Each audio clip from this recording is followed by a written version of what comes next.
y être présente aujourd'hui. Je laisserai Monsieur Marc Boisson, que je salue, vous en dire plus sur l'importance de cette journée internationale du professeur de français. Mais pour ma part, ce que j'ai envie de vous dire et pourquoi est-ce qu'il était important pour moi de participer. D'abord parce que, à titre très personnel, j'ai pris mes fonctions il y a assez peu de temps. Hein. Je suis arrivée fin août au Liban et j'ai pris mes fonctions dans des circonstances qui n'ont que peu ou pas du tout permis que je fasse des visites d'école, que je puisse aller à la rencontre, aller à votre rencontre, parce que la rentrée scolaire a été retardée pendant de nombreuses semaines et puis ça a été un petit peu une fausse rentrée et les conditions sanitaires ne nous permettent toujours pas de nous retrouver. Voilà, donc c'était quand même d'autant plus important pour moi de vous dire que même si je ne peux pas venir à votre rencontre, nous pensons à vous au quotidien, nous sommes là pour vous. Et que j'espère bientôt évidemment pouvoir commencer des visites et remettre quelques plaques de labellisation pour ceux qui ont franchi les étapes de la labellisation, du self. Voilà, donc j'espère surtout à bientôt. Et puis c'était important aussi pour moi d'être là pour vous témoigner de ce que tout votre engagement au quotidien, l'engagement de vous, professeurs en français, professeurs de français, ce que cet engagement signifie et ce que pour nous à l'ambassade de France et ce que cela permet au Liban. Ça permet d'abord, et votre engagement a permis de relever le défi de ce qu'on appelle maintenant de manière très formelle, la continuité pédagogique. Alors derrière continuité pédagogique, il y a à la fois l'aspect continuité, et ça c'est tout le volet technique qui a permis ça, le numérique, et puis il y a aussi pédagogie. Et ça, c'est important de réfléchir à comment non seulement conserver le lien, ce qui a été la première partie, le premier défi au printemps, mais aussi continuer à assurer une qualité d'enseignement, ce que vous apportez aux élèves. Et ça demande vraiment un gros travail. Nous en sommes conscients. Vous allez en débattre tout à l'heure lors de cette table ronde. Le message aussi pour moi, c'est de vous dire que nous sommes conscients à l'ambassade de France que vous exercez aujourd'hui votre métier dans des conditions particulièrement difficiles au Liban. Qui sont pleins d'incertitudes, des incertitudes fortes liées à la crise économique, à l'impact que cette crise économique a sur les familles, donc sur vos élèves, aussi sans doute pour certains sur votre établissement, sur l'avenir de votre établissement. Et donc, nous savons que c'est une période lourde pour vous tous. Et dans ce contexte-là, la France a voulu apporter une aide d'urgence, une aide ponctuelle pour certaines familles, pour certains établissements. Et nous allons continuer à regarder comment nous pouvons vous épauler à travers différentes actions aussi. Ce n'est pas seulement une aide financière, mais c'est justement une aide pour vous permettre de vous former au numérique, pour aussi apporter des activités complémentaires au numérique, des activités d'environnement francophone, des activités voilà, en ligne et un accompagnement dans cette période difficile, un accompagnement en expertise. Ça, c'est tout ce que nous réfléchissons, tout ce à quoi nous réfléchissons ensemble, tout ce à quoi nous travaillons avec bien sûr l'équipe de la coopération pédagogique, Madame Rachida Dumas, Madame Sylvie Lamy, qui sont là toutes les deux aujourd'hui et qui vont prendre part à cette table ronde avec vous. Mon message, c'est vraiment de vous dire que le français, vous savez que nous le vivons comme l'appartenance à une famille. Ce n'est pas seulement une langue. Ce sont des valeurs, c'est un sentiment de solidarité, de soutien, et pour tout cela, vous pouvez compter sur le soutien de l'ambassade de France et de son équipe au Liban. Vous pouvez compter sur notre engagement et sur notre écoute. Voilà, c'est ce que je voulais vous dire principalement aujourd'hui et je vous souhaite surtout une bonne réunion, de bons échanges, de fructueux échanges cet après-midi. Je vous souhaite de continuer d'être animé par cette mission d'enseignement qui est une très belle mission. Moi, je trouve qu'il y a beaucoup d'énergie dans toutes les rencontres que j'ai eu l'occasion d'avoir pour l'instant avec des professeurs. Je trouve qu'il y a beaucoup d'énergie et beaucoup de dynamisme dans ces rencontres. Et c'est normal parce que c'est vous qui portez l'avenir du pays. C'est un métier qui est parfois difficile, mais qui est, je trouve, parmi les plus beaux. Donc voilà, je voulais saluer votre engagement, vous dire tout notre soutien et puis vous souhaiter de bons travaux. Malheureusement, je vais pas pouvoir rester avec vous très longtemps parce que j'ai d'autres engagements, d'autres réunions. Mais je vous laisse entre les mains expertes pour ce qui concerne mon équipe, donc de Rachida Dumas et de Sylvie Lamy. Et je laisse la parole à Monsieur Marc Boisson de l'Institut français. Oui. Pardon, de la Fédération internationale des professeurs de français. Oui, Monsieur Boisson, à vous la parole. Merci, bonjour à toutes, bonjour à tous. Donc je représente effectivement la Fédération internationale des professeurs de français.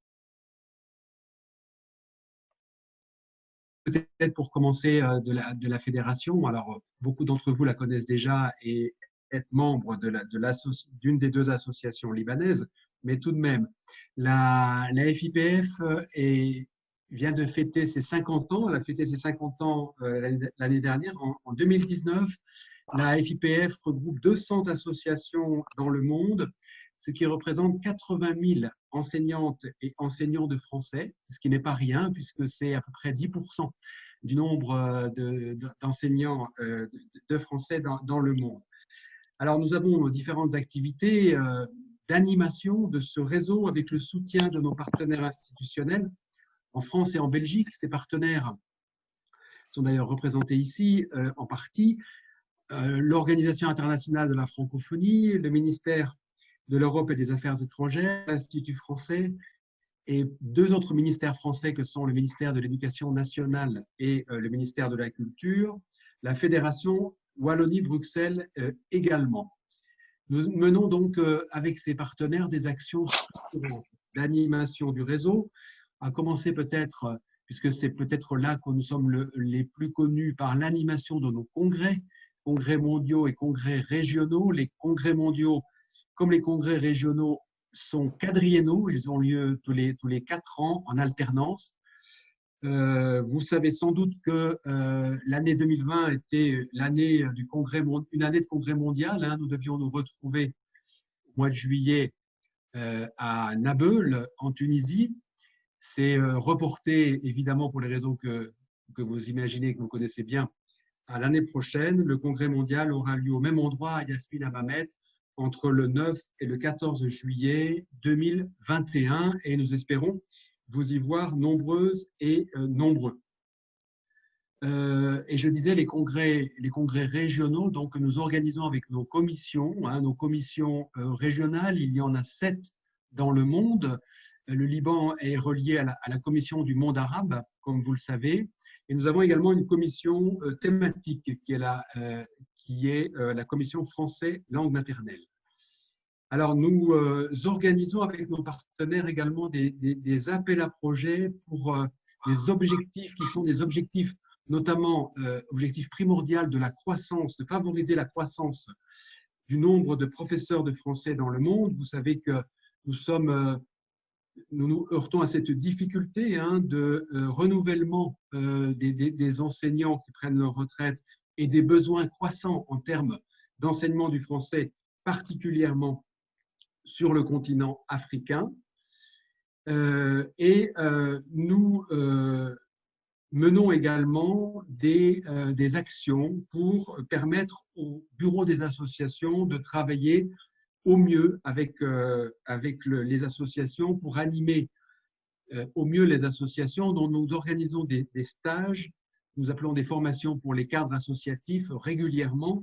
Cette année, évidemment, ces stages ont pris une forme virtuelle. Notre prochain stage aura lieu au mois de décembre. C'est une formation en ligne. Ces stages ont lieu normalement quand c'est possible, quand c'était possible et bientôt quand ce sera possible, comme nous l'espérons également en France, et régionalement. avec des regroupements donc, régionaux pour permettre, comme je le disais, au bureau des associations d'être formés dans le domaine de l'administration, de l'association, mais également la recherche de partenariats, dans les actions également pour mener des projets. Ce que nous avons fait en cette période, dès que la période de pandémie a commencé, on va dire, et que le confinement, la moitié de la planète s'est retrouvée malheureusement confinée, c'est la FIPF a vraiment pris la décision de communiquer au mieux les actions qui se faisaient dans les associations et donc d'être le lien, c'est bien notre vocation, entre les associations pour que ces actions soient connues et puissent être reproduites par les associations en cette période bien inédite. Donc évidemment, cette pandémie a heurté de plein fouet le monde entier et les enseignants ne sont pas en reste de ces difficultés. Et puis aujourd'hui, en vous parlant, j'ai bien entendu une pensée pour votre pays, pour le Liban, qui vit une période difficile puisque vous avez été de plus frappé par ces terribles explosions au mois d'août. Mais également, la Fédération attire l'attention sur la situation globale des professeurs de français dans de nombreux endroits du monde. Les enseignants et enseignantes de français qui déjà, en temps normal, souvent ont un emploi précaire, doivent multiplier les heures de cours pour assurer leur subsistance, mais qui sont remarquables. Vous êtes remarquables par votre engagement, votre passion pour le français, pour la culture française et les cultures francophones. Et c'est d'autant plus remarquable que vous travaillez souvent, comme je le disais, dans des conditions difficiles, dans une certaine précarité partout dans le monde et même en France, puisque le français langue étrangère n'est pas une matière reconnue, hein, c'est-à-dire en termes de fonctionnariat. Donc les professeurs de français sont d'autant plus dignes d'admiration. En ce qui concerne les associations, eh bien, les associations sont aussi en difficulté en cette période. Évidemment, les activités des associations, les activités de proximité ont été réduites, sans que pour autant le travail d'animation qu'elles mènent l'ait été. Donc, cela veut dire que cela veut dire mettre en place des moyens particuliers, des méthodologies particulières pour échanger. D'ailleurs, ce sont les thématiques qui seront abordées et qui sont abordées aujourd'hui à travers la journée internationale, puisque ce qui s'applique dans ce que mettent en place les enseignants, ce dont vous allez parler, s'applique aussi pour le travail des associations. Les associations se trouvent en difficulté économique également, avec une trésorerie fragilisée en cette période.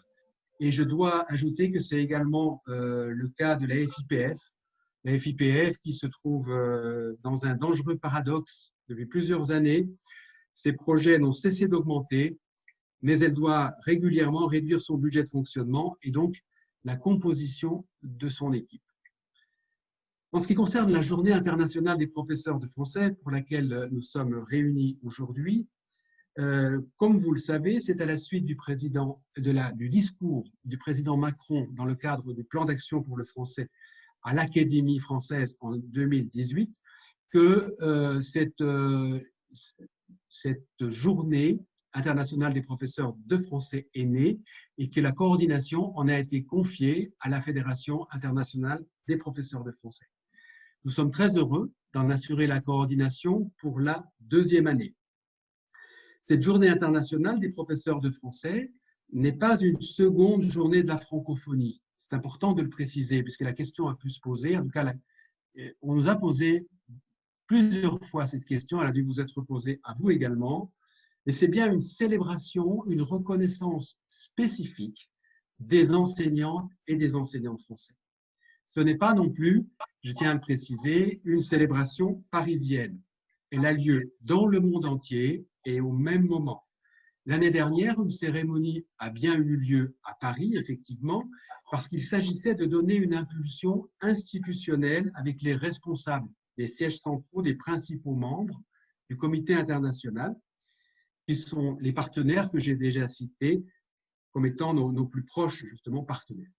Cette année, la secrétaire générale de l'OIF, le secrétaire d'État français auprès du ministre des Affaires étrangères chargé de la francophonie en France, l'administratrice de la Fédération Wallonie-Bruxelles et le président de la FIPF ont enregistré un message pour vous à l'occasion de cette journée en ligne et qui est sur le site lejourduprof.com. Vous avez déjà dû les voir depuis ce matin, 9 h, heure française, ce qui veut dire, si je ne me trompe pas, 10 h pour le Liban, parce que nous avons 1 heure de différence. C'est bien ça. Oui.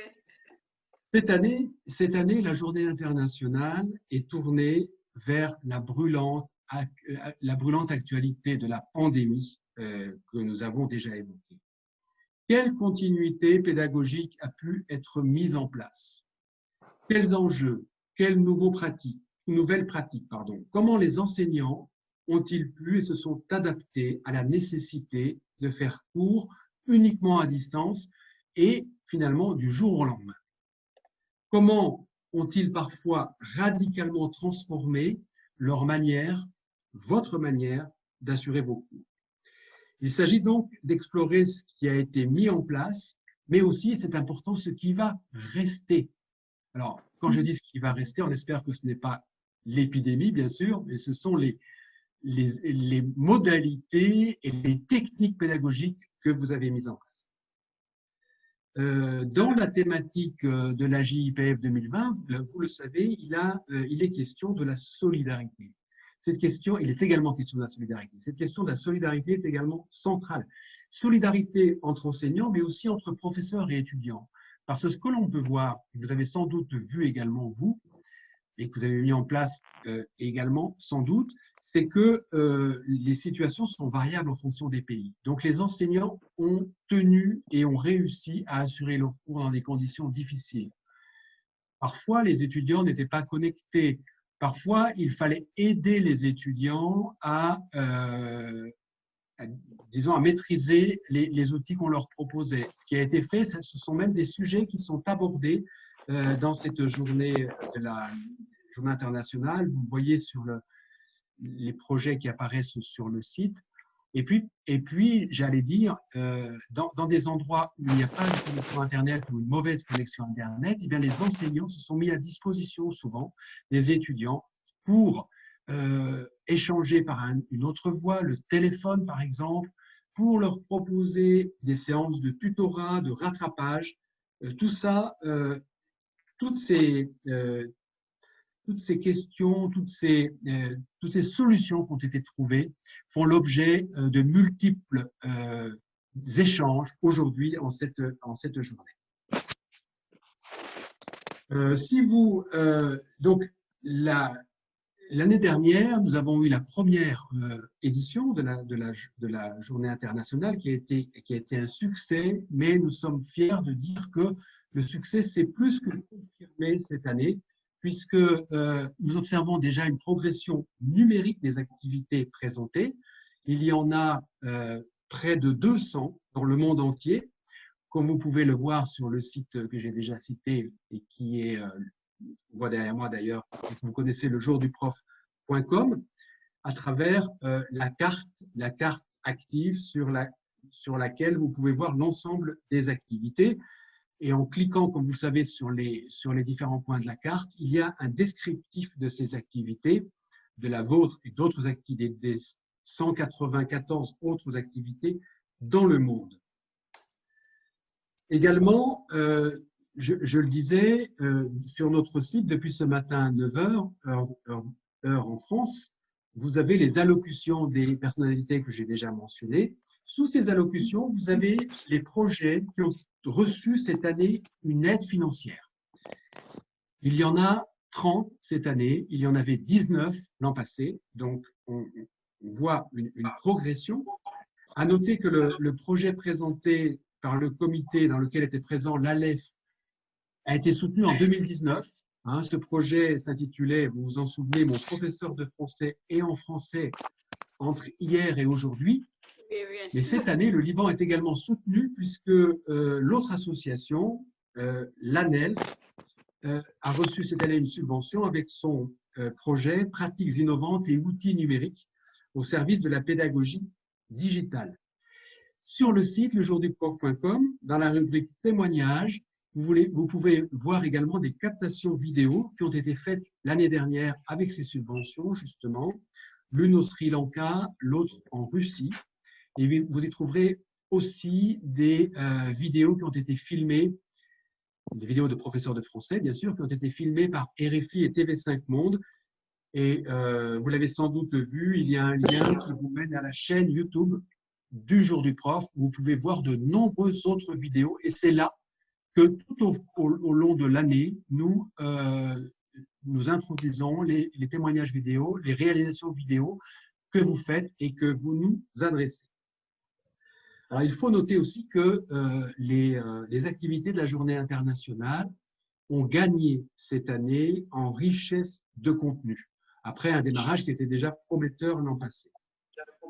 Nous avons eu le plaisir de constater que les acteurs de la diffusion du français, c'est bien le cas ici, on le voit bien avec les personnes qui sont présentes, les acteurs de la diffusion du français dans les différents pays se sont unis, constitués de véritables comités nationaux d'organisation, comme nous le recommandions, comme le Comité international d'organisation le recommande.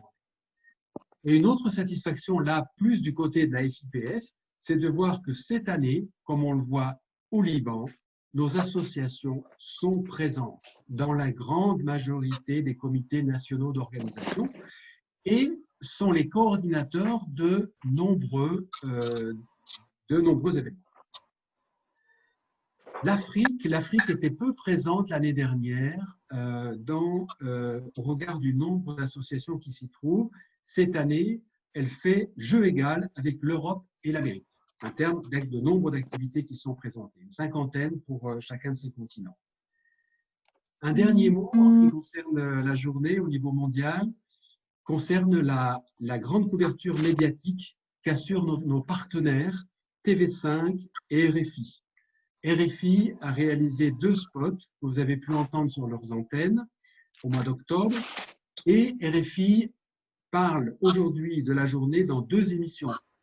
7 milliards sur la planète à laquelle j'ai participé ce matin en compagnie du secrétaire général de la Commission de l'Afrique et de l'Océan Indien, M. Tijani, de vive voix à laquelle est invité en ce moment même notre président Jean-Marc Desfailly, donc autre émission de RFI, et puis également pour TV5, l'émission 7 jours sur la planète diffusera un reportage sur notre association au Sénégal. Pour ce reportage sera diffusé samedi à 11h, 11h toujours l'heure française, donc midi pour vous. Et à cette émission, nous sommes représentés par notre secrétaire général adjoint, M. Diego Fonseca. Je veux remercier l'ALEF et l'ambassade de France pour cette invitation. Je salue leurs représentants ainsi que ceux des autres partenaires présents à cette célébration. Le ministère de l'Éducation nationale et de l'Enseignement supérieur et l'AUF. Je ne pourrai malheureusement pas non plus rester avec vous bien longtemps car je dois rejoindre une autre visioconférence qui va débuter bientôt. Mais j'écouterai, et j'aurai le temps, je pense, d'écouter le début de la présentation de Madame Ghanem. Ça sera avec plaisir. Je perdrai malheureusement toute une grande partie de la table ronde qui s'intitule « Perspectives d'avenir pour la francophonie grâce à l'enseignement à distance ». Mais peut-être que nous pourrons la réécouter après sur Internet. Une discussion, des échanges qui s'annoncent très intéressants et pleinement en accord avec la thématique de cette journée internationale des professeurs de français. Il est remarquable que la journée internationale des professeurs de français soit si bien mise en valeur au Liban, dans un contexte pourtant particulièrement difficile. Comme l'écrivait le président de la FIPF dans une lettre de soutien après le malheureux événement du 4 août, je cite, « Nous avons une pensée particulière pour l'ensemble des enseignantes et des enseignants de français qui jouent un rôle primordial dans un pays où la francophonie est très fortement incarnée. C'est à ces enseignantes et à ces enseignants de français que je veux m'adresser maintenant, leur adresser à toutes et à tous, vous adresser à toutes et à tous les cordiales salutations de la FIPF et les miennes propres. À toutes et à tous, une très bonne fête des profs. Merci, merci Monsieur Boisson. Vous nous avez fait l'honneur, le plaisir d'avoir accepté notre invitation. Très heureux de vous entendre aujourd'hui. Et merci beaucoup encore une fois. Je dois saluer la présence parmi nous aussi de Mohand Ouattar de l'Algérie et de Madame Ibtissam Ayoub de l'Association des professeurs de français de Jordanie et de professeur Kenafa, association d'Algérie. Ils sont là dans notre webinaire. Donc, je passe la parole tout de suite à Madame Riwa Ghanem. Elle va nous faire le compte rendu du blog et projeter un reportage visuel. Madame Ghanem. Oui, bonjour. Bonjour tout le monde. Bonjour tout le monde. Chers responsables pédagogiques, chers enseignants de français, chers collègues, j'ai à la fois l'honneur et le grand plaisir de participer à ce webinaire organisé par l'ALEF à l'occasion de la Journée internationale des professeurs de français. À cet égard, l'ALEF avait créé un blog au mois d'octobre et a recueilli des témoignages d'enseignants qui ont partagé leur expérience autour d'un sujet d'actualité, à savoir l'enseignement à distance du et en français au Liban pendant la crise sanitaire de Covid-19. S'il vous plaît, Dr Ilham, est-ce que vous pouvez me permettre de partager mon écran? Oui, c'est permis, c'est ouvert à tout le monde. D'accord, merci bien. Donc voilà, voilà le plan. Je vais tout de suite commencer par la présentation où je dresserai le contexte dans lequel nous vivons actuellement. Donc le Covid-19 continue jusqu'à cette heure-ci à se propager à travers le monde entier, notamment au Liban. Et face à cette crise sanitaire inédite, tous les établissements scolaires et universitaires au Liban ont dû fermer leurs portes au public depuis fin février 2020. Cette décision de suspendre les cours a été accompagnée d'un appel ministériel à assurer et mettre en place des solutions alternatives, telles un enseignement en ligne et un accompagnement pédagogique à distance sur différentes plateformes.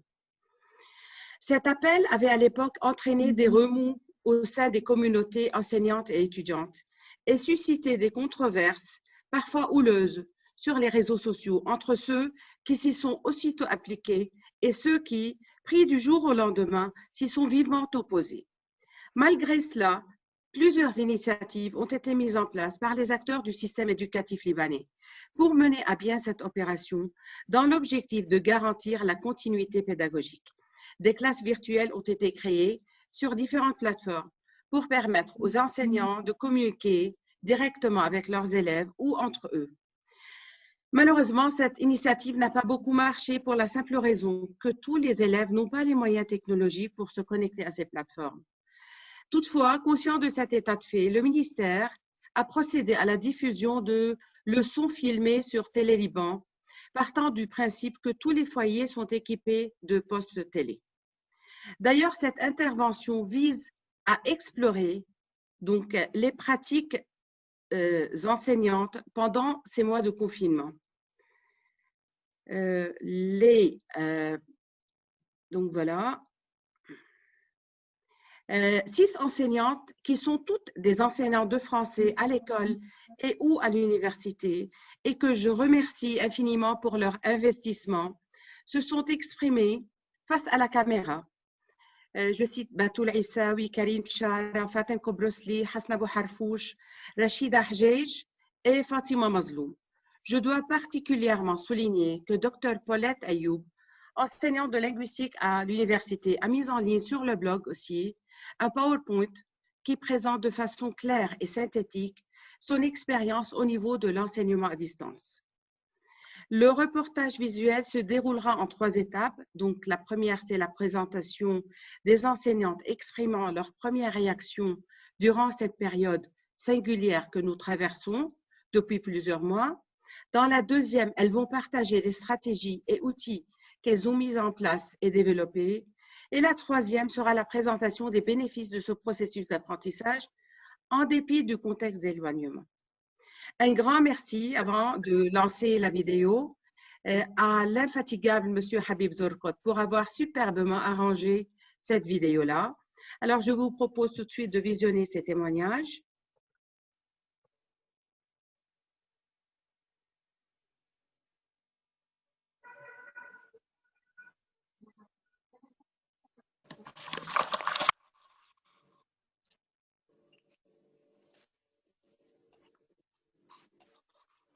Le son? Vous entendez? Non, non, il faut... On n'entend pas. On n'entend Bien, pas. une seconde.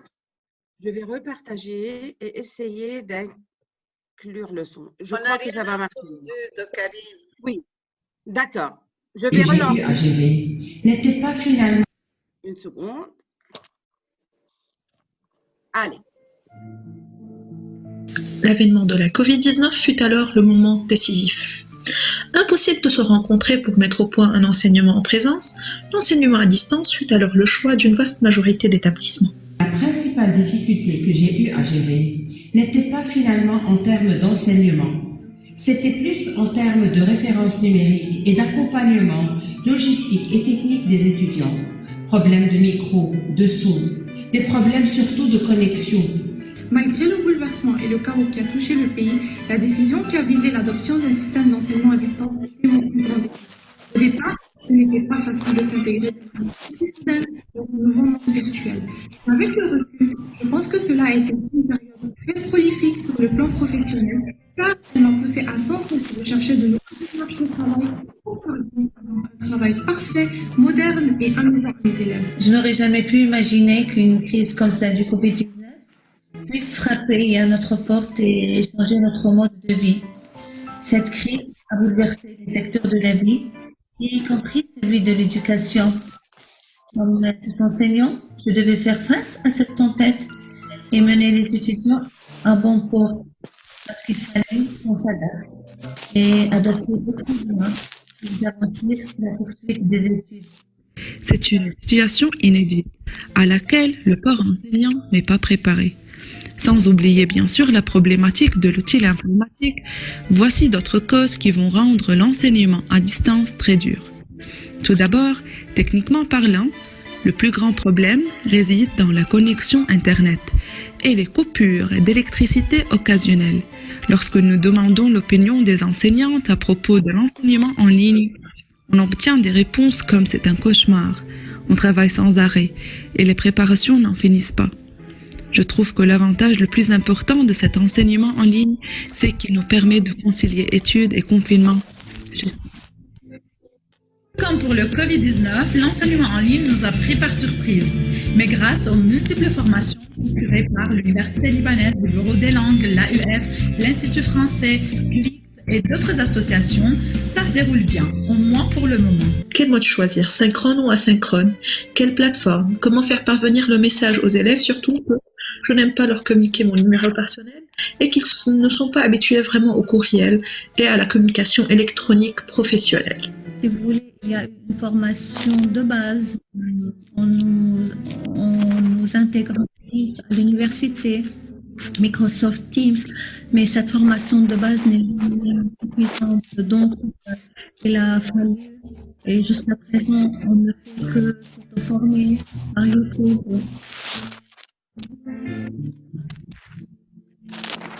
Maintenant, si je me pose le point de vue des élèves, je pense que malgré le fait qu'ils soient isolés du reste de la classe et du corps enseignant, ils ont malgré tout pu tirer quelques bénéfices de cette nouvelle façon de travailler. L'élève peut par exemple avoir accès aux leçons préparées par l'enseignante et les consulter quand il le souhaite. S'il n'a pas saisi quelque chose pendant que la maîtresse expliquait, il peut réécouter l'explication puisque les leçons sont préparées de manière à ce que l'enfant puisse les comprendre. De plus, on constate que grâce à l'enseignement à distance, beaucoup d'élèves timides qui d'habitude n'osent pas prendre la parole de l'un et de l'autre ont désormais le courage de le faire grâce à l'écran qui les sépare virtuellement du regard du reste de leurs camarades. Ils se sentent plus à l'aise et plus libres de parler. Certes, nous maîtrisons l'outil informatique, nous préparons nos cours, etc. Mais un cours à distance, préparer un cours à distance n'est pas identique qu'un cours en présence. Il nécessite d'autres compétences. Une nouvelle organisation de l'apprentissage est à penser, de nouvelles techniques audiovisuelles, comment créer des vidéos interactives, comment faire parvenir un message simplement. Donc voilà. Avant de passer au compte-rendu des témoignages écrits, il est essentiel de saluer, bien sûr, l'engagement de toutes ces enseignantes au sein de l'éducation. Cet engagement qui a permis le maintien du lien entre l'élève et l'école.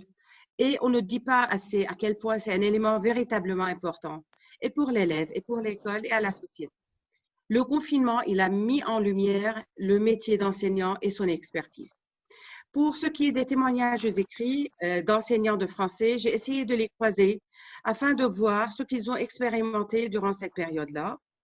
Je tiens précisément à remercier les collègues Zainab Moukdad, Zahra Saifuddin, Natasha Mnaimni, Lina Shhade, Rola Shhade, Zubayda Haj Shhade, Rima Mansour, Fatim Kobrousli et Christelle Stéphane Hayek pour avoir enrichi le blog avec leurs témoignages et leur expertise dans le champ de l'éducation. Quel bilan peut-on tirer des pratiques enseignantes pendant cette période de confinement? Bien entendu, il s'agit pour tous d'une situation totalement inédite. Et ce que les enseignants ont fait, c'est un changement dans l'urgence.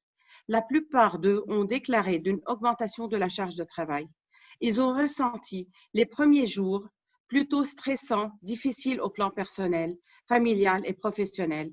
Mais au fur et à mesure que les choses avançaient, ils l'ont vécu de façon correcte et acceptable. En ce qui regarde l'utilisation des outils numériques, les enseignants confient qu'ils se sont servis quotidiennement des réseaux sociaux, des classes virtuelles et surtout de WhatsApp. En conséquence, la période a vu émerger de nouveaux outils qu'il a fallu s'approprier tant du côté des enseignants que des élèves.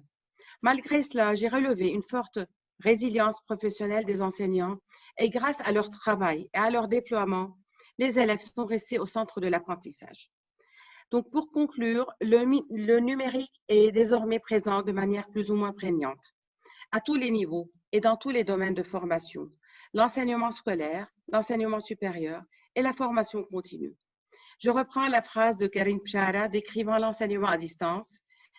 Cette activité chronophage, par excellence, nous a scotchés toute la journée devant nos écrans à enseigner et à apprendre. Restez sains et saufs et restez surtout confinés. Je vous remercie et je passe le relais à Dr Sophie pour modérer la table ronde. Oui, Madame Saloum. Votre écran, l'écran.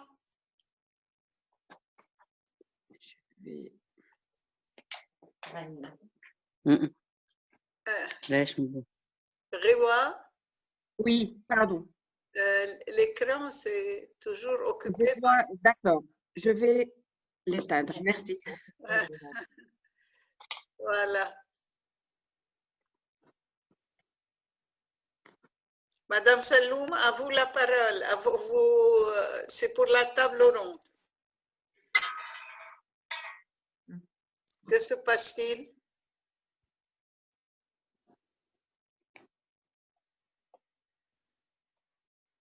Madame Saloum, elle est là. Riwa, Riwa, il serait bon d'arrêter le partage de l'écran, comme ça on peut voir les autres. Bonjour. Vous voulez que j'arrête le partage? Oui, de l'écran, afin que nous puissions voir. Oui, voilà. C'est bon. Oui, Madame Saloum. screenshot.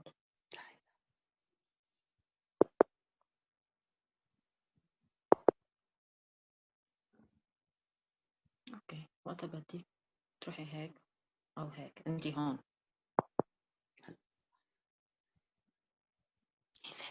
Docteur Sophie, vous allez désactiver votre micro. Micro. Docteur Salou, c'est... Voilà. Oui, voilà. c'est bon. Voilà. Est-ce que vous me voyez? Pour modérer la table ronde, c'est maintenant vous. D'accord. Oui, oui d'accord, mais la technologie et moi, vous savez, hein, ça fait deux. Alors, vous me permettez d'abord de remercier et de présenter les participantes à la table ronde, nous sommes entre dames, portant sur les perspectives d'avenir pour la francophonie grâce à l'enseignement-apprentissage à distance. Madame Rachida Dumas, Madame Marina Chammas, Madame Miranda Sfer Khalaf et Madame Natalia Haddad que Madame Tête a accueilli avec leur titre et qualité. Alors, deux questions seront traitées aujourd'hui. La première, c'est les nouveaux dispositifs et les motivations des enseignants. La seconde, les nouvelles formations des enseignants.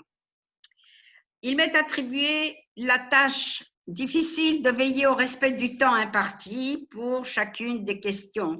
5 minutes par participante et nous réserverons un temps pour le débat à la fin de la table ronde. Donc, Madame Dumas.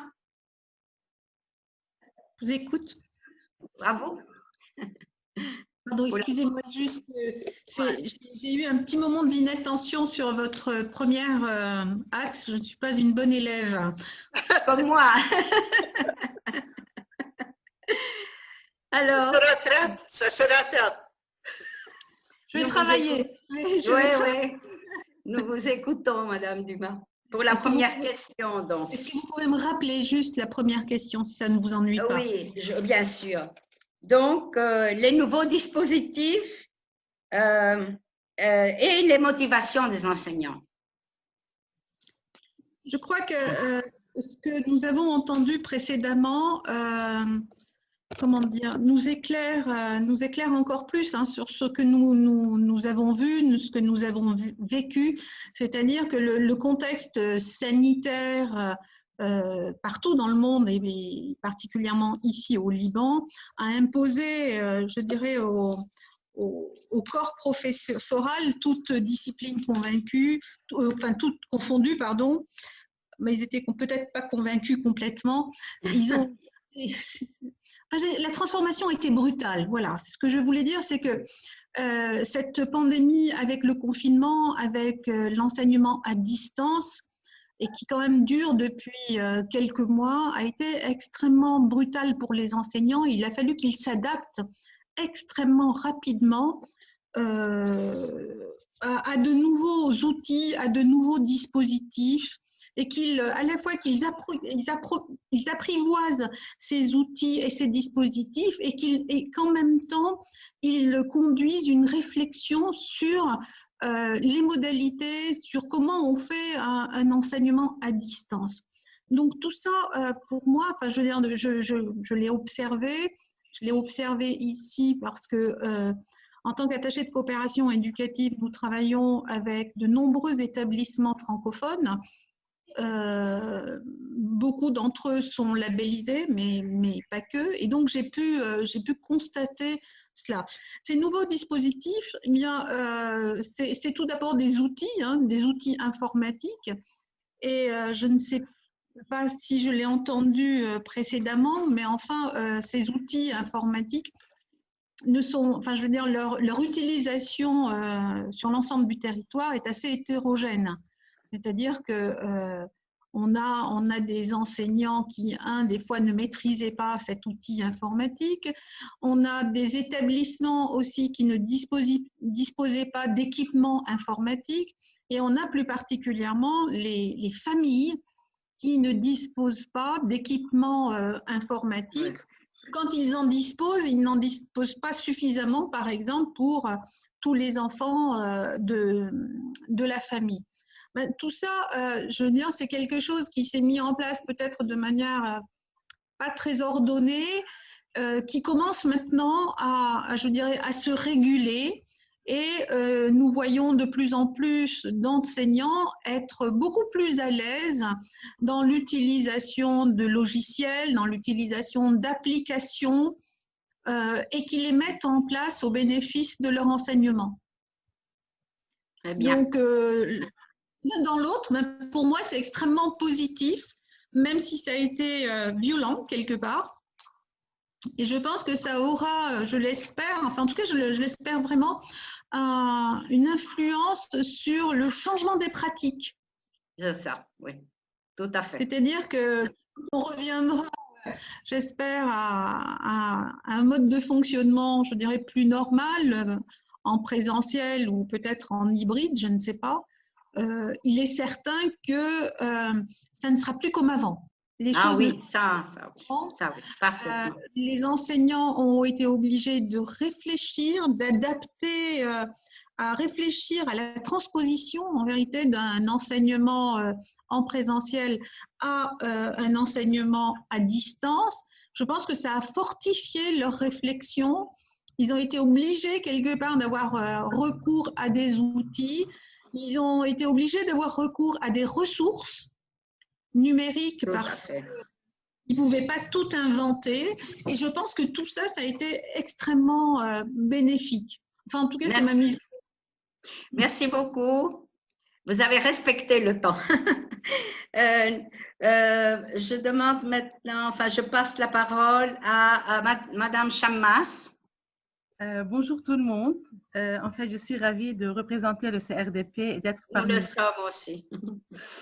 Voilà, je ne veux pas reprendre ce que Madame Dumas a déjà avancé concernant cette situation urgente, mais j'aimerais bien présenter quelque chose que le CRDP, pour le CRDP, la formation à distance n'est pas l'une de ses nouvelles visions. Parce que en 2019, en 2016, le CRDP a pensé à une nouvelle vision de formation des enseignants de français en collaboration avec l'AUF, par le projet de IFADEM, et par la suite, en 2019, avec l'Institut français pour élaborer, pour concevoir un module de formation hybride. Donc, cette tentative de passer de la formation en présentiel à 100%, elle a été repensée par le CRDP, mais les moyens ne nous ont pas aidés à mettre en place cette formation parce que le test était prévu de ces deux formations en avril 2020. Et comme la situation urgente a émergé, donc le CRDP a essayé de revoir autrement ces formations. Pour cela, le bureau de formation qui est responsable de la formation des enseignants, il a dressé maintenant un plan de planification pour la formation 2020-2021. Cette planification, elle a pris en considération les résultats d'une enquête menée par le bureau de recherche au CRDP et qui a montré de grands besoins au niveau de la maîtrise des outils informatiques, au niveau des ressources et aussi au niveau de la conception et de la préparation des séances d'enseignement, que ce soit à distance 100% ou bien hybride. Pour cela, le bureau de formation, maintenant, il a monté 3 modules de formation, d'auto-formation, parce qu'il a pris en considération les problèmes de connexion, les problèmes d'électricité. Et ces modules d'auto-formation, ils prennent en considération aussi le rythme et les disponibilités des enseignants.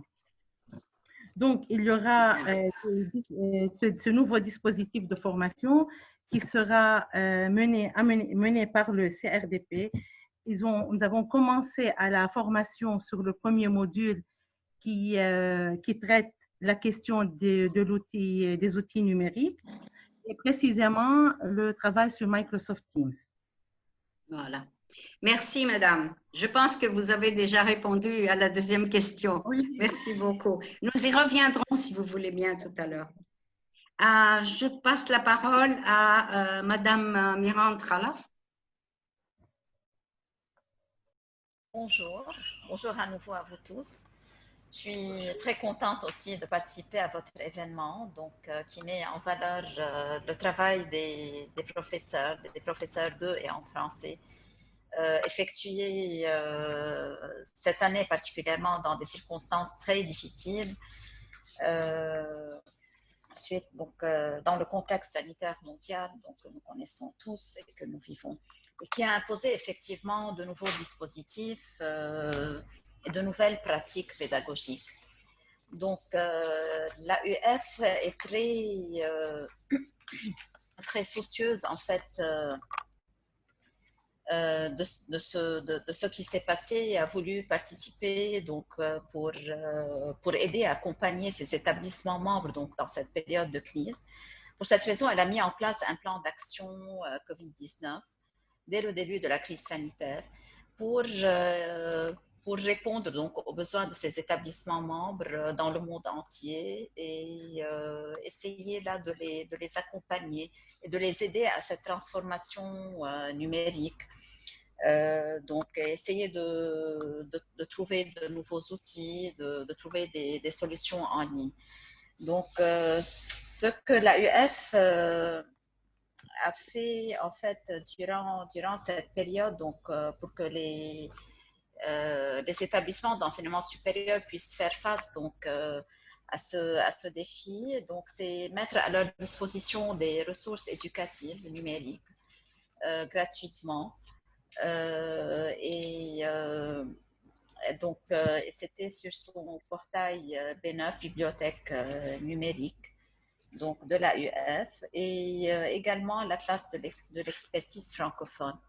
Ce qu'elle a fait aussi, elle a multiplié les formations en ligne, l'organisation de formations en ligne. Elle le faisait avant, mais elle a fait encore plus. Sur des thématiques vraiment très variées et destinées à un très grand public. Donc, pour tout ce qui est formation virtuelle,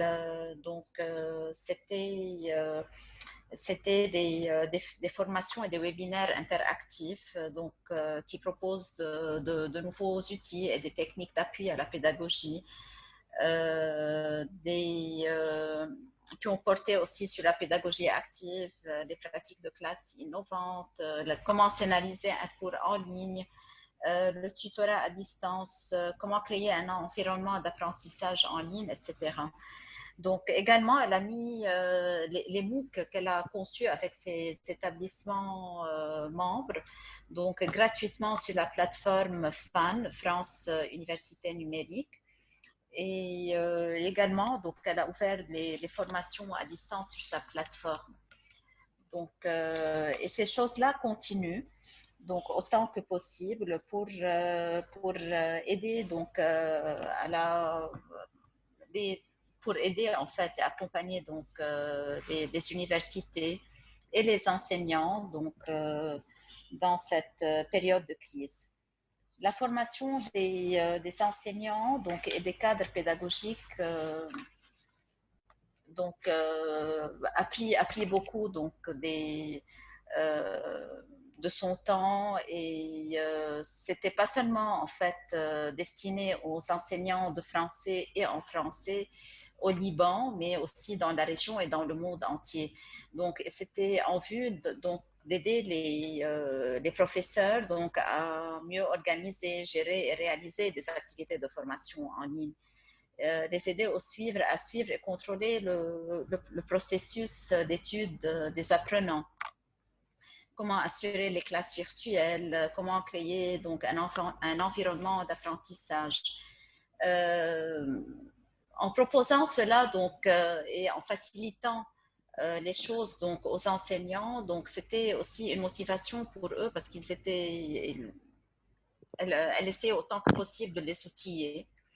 Et ce qui est bien en fait dans cette période, donc on a entendu beaucoup de professeurs témoigner de cela, de même des apprenants, donc qu'il y a des liens qui ont été tissés donc entre enseignants et enseignés, parfois entre les enseignants eux-mêmes, donc qui venaient de n'importe où et qui participaient donc à des formations proposées, que ce soit par l'AUF ou un autre organisme.